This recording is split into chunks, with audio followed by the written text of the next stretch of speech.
Medical से जुड़ी सभी लेटेस्ट अपडेट पाने के लिए सब्सक्राइब कीजिए health tips medical knowledge YouTube channel को।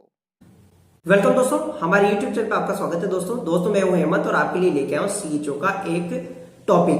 आज हम बात करने वाले एडोलसेंट हेल्थ के बारे में। एडोलसेंट हेल्थ के अंदर भी बहुत सारे टॉपिक है, लेकिन आज जो अपन टॉपिक के बारे में बात करने वाले हैं वो है प्यूबर्टी के बारे में। इसके बाद में हम मेंस्ट्रुएशन साइकिल को पढ़ेंगे। इसके बाद में एडोलसेंट हेल्थ से जो रिलेटेड जो समस्याएं है, जो प्रॉब्लम्स है, उससे जुड़ेंगे, उसको पढ़ेंगे। इसके बाद में टीन एज प्रेगनेंसी को पढ़ेंगे। तो आज का जो अपना टॉपिक है वो है प्यूबर्टी। आप चाहे अगर इन नोट्स को डाउनलोड करना चाहे तो आप पीडीएफ, इसके वीडियो के नीचे एक लिंक है, उससे आप हमारी वेबसाइट से डाउनलोड कर सकते हैं। चलते हैं अपन प्यूबर्टी के बारे में पढ़ते हैं। बात करें प्यूबर्टी का मतलब क्या है? जब सेकेंडरी सेक्सुअल कैरेक्टरिस्टिक डेवलप होते हैं उसे कहते हैं अपन प्यूबर्टी। यानी कि जब चाइल्डहुड से अडल्टसेंट यानी कि जो अडल्टहुड की तरफ जब एज ग्रो करती है तब सेकेंडरी सेक्सुअल कैरेक्टरिस्टिक डेवलप होते हैं, उसे कहते हैं अपन प्यूबर्टी। इसके अंदर भी कौन कौन से सेकेंडरी कैरेक्टरिस्टिक है मैं आपको बता देता हूं। देखो, ब्रेस्ट चेंजेज, यहां पर बात करें अपन ब्रेस्ट चेंजेज। इसके बाद में बात करें अपन हो गया ब्रेस्ट चेंजेज। इसके बाद में यानी कि एक्सिलरी, ठीक है, एक्सिलरी और प्यूबिक हेयर, जो एक्सिलरी और प्यूबिक हेयर आते हैं। इसके बाद में ग्रोथ इंक्रीज होती है। और फिर बात करें, इसके बाद में आता है मेंस्ट्रुअल साइकिल, ठीक है, मेंस्ट्रुअल साइकिल। अब यहां पर इंपॉर्टेंट बात है, ब्रेस्ट के अंदर क्या होता है, 8 ईयर की एज पर क्या होता है, ब्रेस्ट बड्स डेवलप होते हैं और इसे एक नाम दिया जाता है, वो है थैलार्की। ये कई बार एग्जाम में पूछा हुआ है कि ब्रेस्ट बड सबसे पहले क्या डेवलप होते हैं, तो सबसे पहले डेवलप होते हैं ब्रेस्ट बड और इसका नाम है थैलार्की। इसके बाद में बात करें अपन क्या होता है, एक्सिलरी और प्यूबिक जो हेयर है वो आते हैं और ये भी कब आते हैं, 8 ईयर की एज के बाद में आते हैं। तो इसे कहते हैं अपन, क्या कहते हैं इसे एक टर्म यूज किया जाता है, इसका नाम है एडेनार्की। और बात करें अपन ग्रोथ इंक्रीज होती है। इसके बाद में आता है मेंस्ट्रुअल साइकिल। जो मेंस्ट्रुअल साइकिल है इसकी जो एज है वो यूजुअल एज 13 ईयर है, यानी कि 13 ईयर की as per menstruation cycle start हो जाता है। और जो सबसे पहला मेंस्ट्रुएशन साइकिल आता है उसे कहते हैं मेनार्की, ठीक है। अब हम बात करने वाले हैं प्यूबर्टी के बारे में, देखते हैं क्या है। बात करें अपन मोस्ट कॉमन चेंजेज अकर, कौन कौन से चेंजेज होते हैं, यानी ब्रेस्ट बडिंग डेवलप हो जाते हैं, उसे कहते हैं अपन थैलार्की। प्यूबिक हेयर, ठीक है, और एक्सिलरी हेयर आ जाते हैं। इसके बाद में पीक ग्रोथ और हाइट हो जाती है और मेंस्ट्रुएशन साइकिल स्टार्ट हो जाता है। यानी कि ये काफी इंपॉर्टेंट है, कई बार एग्जाम में पूछा है। और इसके बाद में मेंस्ट्रुएशन साइकिल, यानी कि जो पहला मेंस्ट्रुएशन साइकिल होता है उसे कहते हैं अपन, क्या कहते हैं उसे अपन, मेनार्की। नेक्स्ट बात करें अपन, देखो ये ऐसे ब्रेस्ट बड्स डेवलप होने लगते हैं, ठीक है। बात करें कौन कौन से हार्मोन्स इसके लिए रेस्पॉन्सिबल है, किसके लिए, प्यूबर्टी के लिए। तो प्यूबर्टी के लिए जो हार्मोन रेस्पॉन्सिबल है वो है हाइपोथैलेमस से GnRH, एक हार्मोन है, कौन है ये, GnRH, यानी कि गोनेडोट्रोपिन रिलीजिंग हार्मोन। क्या नाम है इसका, गोनेडोट्रोपिन रिलीजिंग हार्मोन,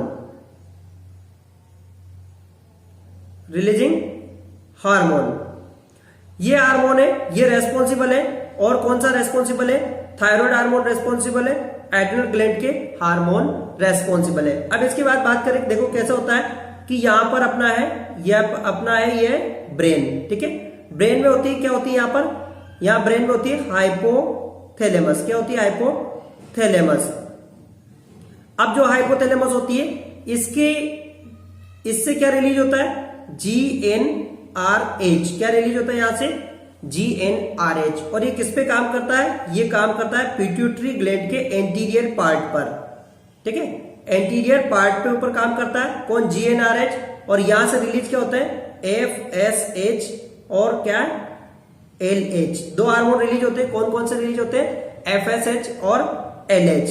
ये क्या काम करते हैं, देखो ये क्या काम करते हैं, जब FSH और LH रिलीजिंग होंगे तो ये ये किसके ऊपर काम करते हैं? ये काम करते हैं ओवेरी के ऊपर, और ओवम को ये क्या करते हैं? डेवलप करते हैं। किसको डेवलप करते हैं? ये ओवम को। ठीक है, जब ओवम डेवलप होगा, यानी कि जब ओवम डेवलप हो गया तो यहां पर जो ओवम के साथ में स्मॉल स्मॉल फॉलिकल्स होते हैं, इनसे रिलीज होता है, क्या रिलीज होता है इनसे? एस्ट्रोजन। क्या रिलीज होता है इनसे? एस्ट्रोजन। और मैंने आपको पहले बताया था जो एस्ट्रोजन हार्मोन है ये क्या काम करता है? एस्ट्रोजन हार्मोन क्या काम करता है? जो ब्रेस्ट होते हैं, ठीक है, ब्रेस्ट, ठीक है, ब्रेस्ट होते हैं, उनकी जो एल्वियोलाइट डक्ट्स होती है या ब्रेस्ट की जो टिश्यूज होते हैं उनकी साइज के अंदर हाइपरट्रोफी कराता है, यानी कि ब्रेस्ट की साइज को इंक्रीज करता है। तो यहां पर ये हो गया। इसके बाद में यहां से भी रिलीज होता है, एक और हार्मोन रिलीज होता है, उसका नाम है प्रोजेस्टेरोन। ठीक है, प्रोजेस्टेरोन का भी यही काम है। तो यहां पर बात करें अपन तो जीएनएच हार्मोन इसके लिए रेस्पॉन्सिबल है। इसके बाद में बात करें अपन थायराइड हार्मोन। जो थायराइड हार्मोन होता है ये भी क्या हेल्प कराता है। ठीक है, ये क्या कराता है? ये ओनली क्या कराता है? हेल्प कराता है। इसके बाद में बात करें अपन एड्रिनल ग्लैंड के हार्मोन। ठीक है, जो एड्रिनल ग्लैंड होती है उसके हार्मोन, तो जो एड्रिनल ग्लैंड होती है वहां से क्या निकलता है? उसकी कोर्टेक्स, जो कोर्टेक्स होती है एड्रिनल ग्लैंड की कोर्टेक्स, वहां से निकलता है, क्या निकलता है? Sex hormone. ठीक है, तो ये किसके लिए रेस्पॉन्सिबल है? यानी कि जो प्यूबिक हेयर होते हैं और एक्सिलरी हेयर होते हैं, इनके लिए रेस्पॉन्सिबल कौन है? एड्रिनल ग्लैंड के हार्मोन। इसीलिए इनको हम जब प्यूबिक हेयर आते हैं और एड्रिनल यानी प्यूबिक हेयर और एक्सिलरी हेयर्स आते हैं, इसे हम एडेनार्की कहते हैं। एडेनार्की वर्ड क्यों बना? क्योंकि यहां पर क्या है? एड्रिनल ग्लैंड से हार्मोन रिलीज होते हैं। कौन से? जो स्टेरॉइडल हार्मोन होते हैं, यानी कि सेक्स हार्मोन होते हैं, वो रिलीज होते हैं, इसीलिए इसका नाम है, क्या नाम है? एडेनार्की। तो बात करते हैं नेक्स्ट इस सम स्पेशल पॉइंट। यहां पर एग्जाम में जो पूछे जाने वाले कुछ स्पेशल पॉइंट है। Breast budding develop 8 year age non age. ठीक है, अगर ब्रेस्ट बडिंग है, ठीक है, यहां पर 8 ईयर एज, ठीक है, 8 ईयर एज के बिफोर 8 ईयर एज आएगा। अगर 8 साल से पहले ब्रेस्ट बडिंग हो गया तो उसे क्या कहते हैं अपन? प्रीकोशियस प्यूबर्टी। ये इंपॉर्टेंट बात है। 8 ईयर बिफोर 8 ईयर, यहां पर 8 ईयर आएगा, बिफोर 8 ईयर के पहले अगर डेवलप हो गए, क्या डेवलप हो गए? ब्रेस्ट बडिंग, तो उसे कहेंगे प्रीकोशियस प्यूबर्टी। नेक्स्ट बात करें अपन, यहां सेम वही है, एक्सिलरी जो हेयर्स हैं, अगर ये भी किससे 8 ईयर से पहले हो गए, ठीक है, बिफोर 8 ईयर से पहले हो गए, तो इसे भी क्या कहेंगे अपन? ठीक है, प्री मेच्योर प्यूबर्टी, या यानी कि प्री मेच्योर प्रीकोशियस प्यूबर्टी कहते हैं उसे। क्या कहते हैं अपन? प्रीकोशियस प्यूबर्टी। क्या होता है? कई बार क्या होता है, जब चाइल्डहुड में, जब एज यानी कि नॉर्मली जो एज होती है प्यूबर्टी की, वो एज 8 से लेकर 16 साल तक की एज होती है। यानी कि 8 ईयर की एज से स्टार्ट हो जाता है, 8 ईयर की एज से 16 साल की जो एज होती है वहां पर वो होती है प्यूबर्टी की एज। अगर 8 साल से पहले कोई भी सेकेंडरी सेक्सुअल कैरेक्टरिस्टिक डेवलप होता है तो उसे कहते हैं अपन, क्या कहते हैं उसे? प्रीकोशियस प्यूबर्टी। ठीक है, अब ये तो हो गया अपना प्रीकोशियस प्यूबर्टी। अब बात करें डिलेड प्यूबर्टी किसे कहते हैं? डिलेड प्यूबर्टी का मतलब यानी कि जो एज लिमिट है उससे ज्यादा आने पर, यानी कि उससे ज्यादा होने के बाद भी क्या है? सेकेंडरी सेक्सुअल कैरेक्टरिस्टिक डेवलप नहीं होता है, उसे क्या कहते हैं अपन? Delayed puberty. अब डिलेड प्यूबर्टी कैसे? जैसे कि मान लो 13 से 14 साल की उम्र हो गई, कितनी होगी? 13 से 14 ईयर एज की उम्र हो गई है, किसकी? गर्ल्स की। लेकिन उसके अंदर क्या हुआ? अभी तक उसके अंदर क्या नहीं हुआ? उसके अंदर अभी तक ब्रेस्ट बडिंग नहीं हुआ, या फिर उसके अंदर एक्सिलरी हेयर्स नहीं आए, तो उसे क्या कहते हैं अपन? Delayed puberty. और यदि मेंस्ट्रुएशन, देखो मेंस्ट्रुएशन साइकिल 16 साल की उम्र तक भी नहीं आया तो उसे कहेंगे अपन, क्या कहेंगे उसे अपन? Delayed puberty. ठीक है, यहां पर कहेंगे उसे अपन डिलेड प्यूबर्टी। बात करें अपन इसके बाद में, देखो फर्स्ट मेंस्ट्रुएशन साइकिल को क्या कहते हैं? मेनार्की, मैंने आपको बता दिया। डायग्नोसिस प्रीकोशियस प्यूबर्टी की, तो प्रीकोशियस प्यूबर्टी की डायग्नोसिस कैसे करते हैं? तो डायग्नोसिस कैसे करते हैं? पहले तो अपन को क्या करना है? जो हिस्ट्री लेना है, किसकी हिस्ट्री लेना है, उसकी मदर का, उसकी सिस्टर का हिस्ट्री लेना है कि जो मेंस्ट्रुअल साइकिल कब आया था उनको कौन सी एज में आया था, तो इससे हिस्ट्री पता लग जाता है। इसके बाद में x-ray head and wrist bone, ठीक है, ये काफी इंपॉर्टेंट है, ESIC के अंदर भी पूछा हुआ क्वेश्चन है यहाँ पर। तो एक्सरे से क्या होता है, एक्सरे से क्या होता है कि एक्सरे से हम जो रिस्ट बोन होती है उसका एक्सरे लेने से हम उसके अंदर जो बोन है ओसिफिकेशन को देखते हैं। अगर ओसिफिकेशन हो रहा है तो इसका मतलब अगर 8 साल से पहले ही ओसिफिकेशन हो रहा है तो उससे हम चेक कर सकते हैं कि प्रीकोशियस प्यूबर्टी है या प्यूबर्टी है या नहीं है, यानी कि हम इससे चेक कर सकते हैं किसे, रिस्ट एक्सरे। तो कई बार एग्जाम में यहां से पूछा जा सकता है कि प्यूबर्टी को प्रीकॉशियस या प्यूबर्टी को यानी कि जो प्यूबर्टी है उसको चेक करने के लिए कहाँ का एक्सरे लिया जाता है, तो रिस्ट का एक्सरे लिया जाता है, यानी कि जो कलाई होती है हाथ की उसका एक्सरे लिया जाता है। अब यहाँ पर अपने जो क्वेश्चन कौन कौन से इंपॉर्टेंट एग्जाम के अनुसार, सबसे पहला तो मैंने आपको बता दिया कि सबसे पहले जो ब्रेस्ट के अंदर चेंजेस होते हैं उसे कहते हैं अपन, क्या कहते हैं उसे कहते हैं अपन थैलार्की। इसके बाद में जो एक्सिलरी हेयर्स आते हैं उसे कहते हैं अपन एडेनार्की, एक्सिलरी हेयर या प्यूबिक हेयर होते हैं उसे कहते हैं एडेनार्की। इसके बाद में मेंस्ट्रुएशन साइकिल स्टार्ट होता है, फर्स्ट मेंस्ट्रुएशन साइकिल स्टार्ट होता है उसे कहते हैं अपन मिनार्की। तो 3 क्वेश्चन तो यहाँ के बन गए। यहाँ पर मेंस्ट्रुएशन साइकिल में एक और क्वेश्चन आता है, ठीक है, मेंस्ट्रुअल साइकिल का एक और क्वेश्चन आता है, वो ये आता है कि जो मेंस्ट्रुअल साइकिल होता है, जो पहला वाला मेंस्ट्रुएशन साइकिल होता है, जो फर्स्ट मेंस्ट्रुएशन साइकिल आता है वो क्या होता है, इररेगुलर होता है। क्या होता है, इररेगुलर होता है ना, यानी कि जो पहला मेंस्ट्रुएशन साइकिल है वो इररेगुलर होता है और ये 2 ईयर बाद, ठीक है, नॉर्मल रिदमिक साइकिल में कन्वर्ट हो जाता है। और जो पहला वाला मेंस्ट्रुअल साइकिल होता है ये एन ओवुलेटरी होता है, एन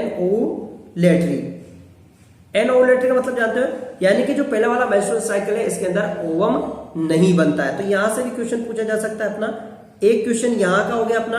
दूसरी बात, अगर मेंस्ट्रुअल साइकिल 10 साल के पहले आ गया, ठीक है, कितने साल के पहले आ गया, 10 ईयर एज के पहले आ गया, तो इसे भी क्या कहते हैं अपन, प्रीकॉशियस प्यूबर्टी कहते हैं, तो ध्यान में रखना है। और अगर 16 साल के बाद आया या 16 साल के बाद आया तो इसे क्या कहेंगे अपन, इसे कहेंगे हम डिलेड प्यूबर्टी। तो यहां पर क्वेश्चन हो गए। इसके बाद बात करें अपन प्रीकॉशियस प्यूबर्टी का ट्रीटमेंट क्या है। देखो यहां पर ट्रीटमेंट में जो देते हैं वो देते हैं अपन डेनाजोल। क्या देते हैं अपन, डेनाजोल। अब डेनाजोल है क्या, डेनाजोल एक मेडिसिन है, ये क्या काम करती है, इसका क्या काम है, ये जो एक्शन करती है, इसका जो एक्शन है वो एक्शन ये है कि ये काम करती है किसके ऊपर, ब्रेस्ट, ठीक है, ब्रेस्ट और यूट्रस और ओवेरी के ऊपर, ठीक है, ओवेरी के ऊपर ये काम करती है। ये कैसे काम करती है कि ये यहाँ पर रिसेप्टर होते हैं, जो ब्रेस्ट और जो ओवेरी होती है वहां पर क्या होते हैं, ऐसे रिसेप्टर होते हैं। और रिसेप्टर किसके होते हैं, वो होते हैं एस्ट्रोजन और प्रोजेस्टेरोन के, ठीक है, समझ में आया। चलो मैं आपको बता देता हूं ऐसे, जैसे कि मान लो ये ब्रेस्ट है, मैं आपको एक यहां पर दिखा देता हूं कि ये एक ब्रेस्ट है और यहां पर एल्यूलाइस है और यहां के अंदर ये टिश्यूज है। यहां पे क्या है, रिसेप्टर है, किसके रिसेप्टर है, वो रिसेप्टर है एस्ट्रोजन और प्रोजेस्टेरोन के, ठीक है, एस्ट्रोजन और प्रोजेस्टेरोन क्या है। अब क्या करती है, जो डेनाजोल होती है, डेनाजोल जो डेनाजोल होती है वो क्या करती है, इन रिसेप्टर से बाइंड हो जाती है। ये डेनाजोल क्या होती है, इन रिसेप्टर से क्या हो जाती है, बाइंड हो जाती है। और बाइंड होने पर यहां पर क्या होता है, ब्रेस्ट के ऊपर एक्शन नहीं होता है। तो जो ब्रेस्ट के ऊपर एक्शन नहीं होता, ऐसे ही यूट्रस के ऊपर, ऐसे ही ओवेरी के ऊपर ये काम करती है। अगर एक्शन नहीं होगा तो प्यूबर्टी लेट होगी। यानी कि ये जो मेडिसिन होती है डेनाजोल, एग्जाम में पूछा जा सकता है कि प्रीकॉशियस प्यूबर्टी के अंदर कौन सी मेडिसिन देते हैं, तो देते हैं अपन डेनाजोल देते हैं।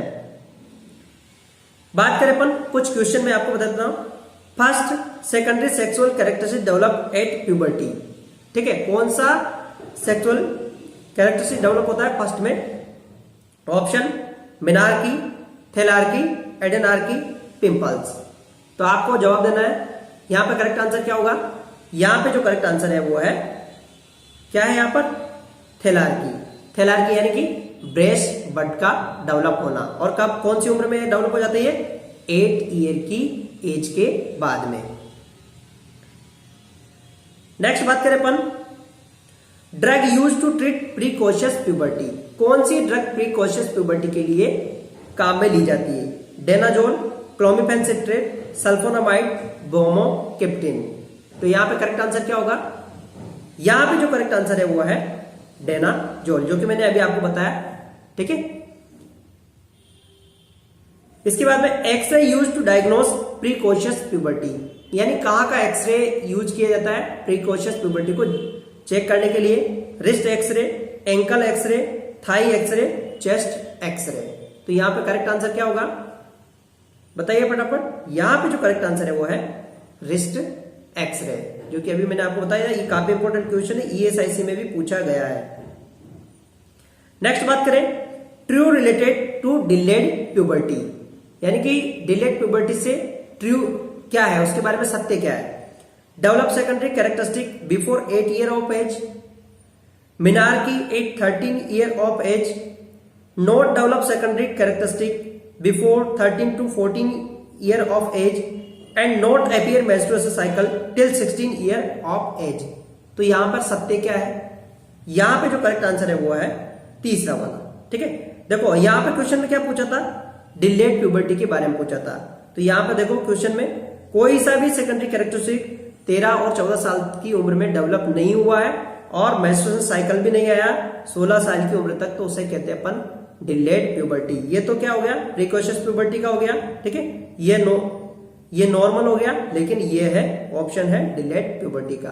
तो ऐसे क्वेश्चंस बनते हैं। तो थैंक यू दोस्तों, हमारे वीडियो अगर आपको अच्छा लगा तो लाइक और शेयर और सब्सक्राइब जरूर कर दीजिएगा, ताकि आने वाले वीडियोस की इंफॉर्मेशन आपको मिलती रहे। मिलते हैं तब तक के लिए नेक्स्ट टॉपिक के साथ में, अडल्टहुड की नेक्स्ट प्रॉब्लम के साथ में, यानी कि मेंस्ट्रुएशन साइकिल को हम पढ़ने वाले हैं नेक्स्ट टॉपिक में। तब तक के लिए